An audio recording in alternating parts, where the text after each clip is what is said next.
lately a rise of the high value man has been the topic of discussion amongst black men, black women, with the rise of Kevin Samuels. He catches a lot of flack. I know DJ Envy on Breakfast Club pretty much like, yo, he a scrub. Like I don't rock with nothing he say. But then you got a lot of people who look at Kevin Samuels and is the advocate for the average man, the blue collar worker, things of that nature. That women wanting these high value men, these super rich men, and women are coming with such high demands on men that they're not able to fulfill the needs to provide for that type of man. What is your stance on like Kevin Samuels as far as how he approaches situation, talking to women in regards to the blue collar worker? I don't agree with. Well, I'll start with this. There has to be what I look for, what I'm looking at when I'm looking at these videos. Because some people say, man, why so many men watching that? Why so many people watching these relationship videos? And I'm just looking deeper. I'm looking past the words, how he's speaking, what he's saying. I'm looking at why are the views so high? What is it in the man of this generation that has them clinging towards him?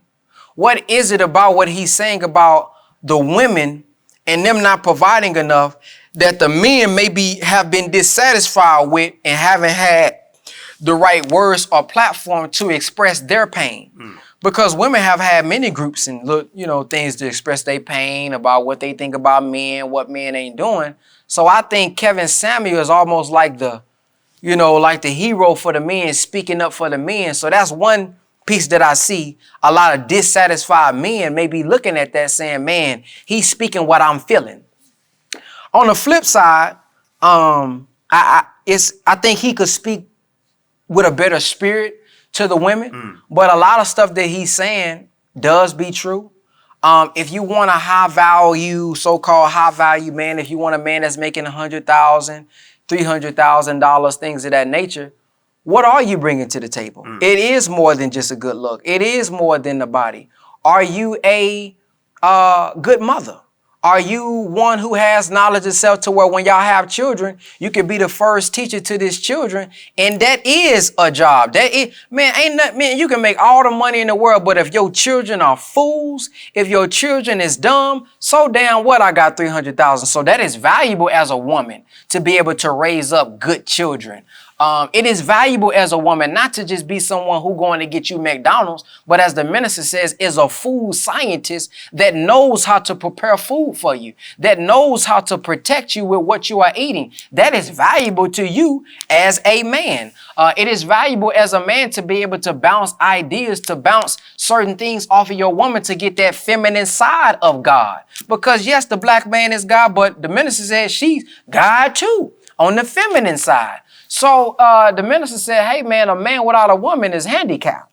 And it doesn't say whenever you disrespect a man, you disrespecting a nation. The minister teaches us whenever you disrespect or mistreat a woman, you mistreating and disrespecting a nation, because it's through her womb that we're going to give birth to all of our nations. So we must learn how to properly talk to them. But as the woman, they must learn how to properly be full women and bring something to that table as well, especially if he's a 100% man. If he's a 100% man where he's the provider, he's not like the brothers out here saying, well, you got to go out there and get 50% of the rent. You want equal rights. If he's being a full provider, if you can ask him questions, if he can show you a vision, if he is a man on his mission, then you should be a 100% woman. You should be able to take care of the household. You should be able to look at that as your base, not your place, but look at that as something that you're going to take care of. You should look at that as, let me see what my strengths is. Let me see what his weaknesses is.